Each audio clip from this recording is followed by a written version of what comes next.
شروع اللہ کے نام سے جو بڑا مہربان نہایت رحم والا ہے۔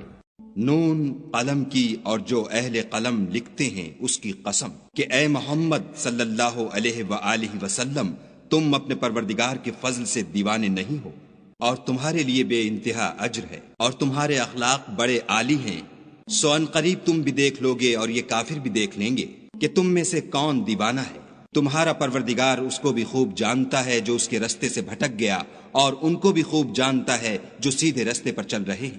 تو تم جھٹلانے والوں کا کہا نہ ماننا۔ یہ لوگ چاہتے ہیں کہ تم نرمی اختیار کرو تو یہ بھی نرم ہو جائیں، اور کسی ایسے شخص کے کہے میں نہ آ جانا جو بہت قسمیں کھانے والا ذلیل اوقات ہے، طعن آمیز اشارتیں کرنے والا، چغلیاں لیے پھرنے والا، مال میں بخل کرنے والا، حد سے بڑھا ہوا بدکار، سخت خو اور اس کے علاوہ بدذات ہے، اس سبب سے کہ مال اور بیٹے رکھتا ہے۔ جب اس کو ہماری آیتیں پڑھ کر سنائی جاتی ہیں تو کہتا ہے کہ یہ اگلے لوگوں کے افسانے ہیں، ہم ان قریب اس کی ناک پر داغ لگائیں گے۔ ہم نے ان لوگوں کی اسی طرح آزمائش کی ہے جس طرح باغ والوں کی آزمائش کی تھی، جب انہوں نے قسمیں کھا کھا کر کہا کہ صبح ہوتے ہوتے ہم اس کا میوہ توڑ لیں گے، اور انشاءاللہ نہ کہا۔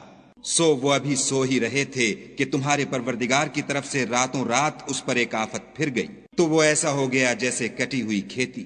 جب صبح ہوئی تو وہ لوگ ایک دوسرے کو پکارنے لگے کہ اگر تم کو کاٹنا ہے تو اپنی کھیتی پر سویرے ہی جا پہنچو۔ تو وہ چل پڑے اور آپس میں چپکے چپکے کہتے جاتے تھے کہ آج یہاں تمہارے پاس کوئی فقیر نہ آنے پائے، اور کوشش کے ساتھ سویرے ہی جا پہنچے، گویا کھیتی پر قادر ہیں۔ جب باغ کو دیکھا تو ویران، کہنے لگے کہ ہم رستہ بھول گئے ہیں، نہیں بلکہ ہم برگشتہ بخت بے نصیب ہیں۔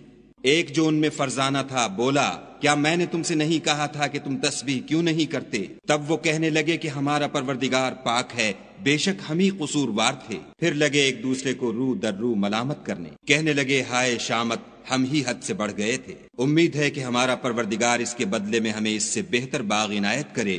ہم اپنے پروردگار کی طرف رجوع لاتے ہیں۔ دیکھو عذاب یوں ہوتا ہے، اور آخرت کا عذاب اس سے کہیں بڑھ کر ہے، کاش یہ لوگ جانتے ہوتے۔ پرہیزگاروں کے لیے ان کے پروردگار کے ہاں نعمت کے باغ ہیں۔ کیا ہم فرما برداروں کو نافرمانوں کی طرح نعمتوں سے محروم کر دیں گے؟ تمہیں کیا ہو گیا ہے، کیسی تجویزیں کرتے ہو؟ کیا تمہارے پاس کوئی کتاب ہے جس میں یہ پڑھتے ہو کہ جو چیز تم پسند کرو گے وہ تم کو ضرور ملے گی؟ یا تم نے ہم سے قسمیں لے رکھی ہیں جو قیامت کے دن تک چلی جائیں گی کہ جس شے کا تم حکم کرو گے وہ تمہارے لیے حاضر ہوگی؟ ان سے پوچھو کہ ان میں سے اس کا کون ذمہ لیتا ہے؟ کیا اس قول میں ان کے اور بھی شریک ہیں؟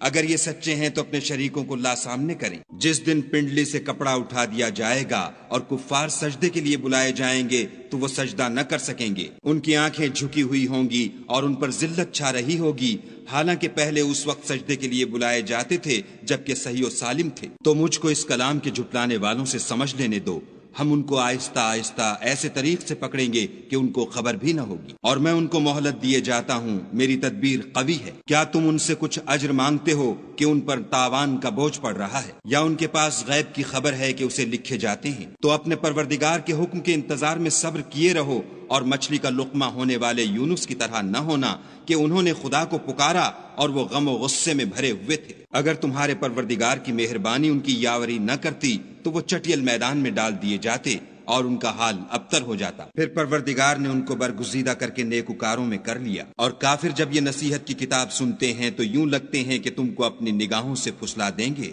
اور کہتے ہیں کہ یہ تو دیوانہ ہے۔ اور لوگو، یہ قرآن اہل عالم کے لیے نصیحت ہے۔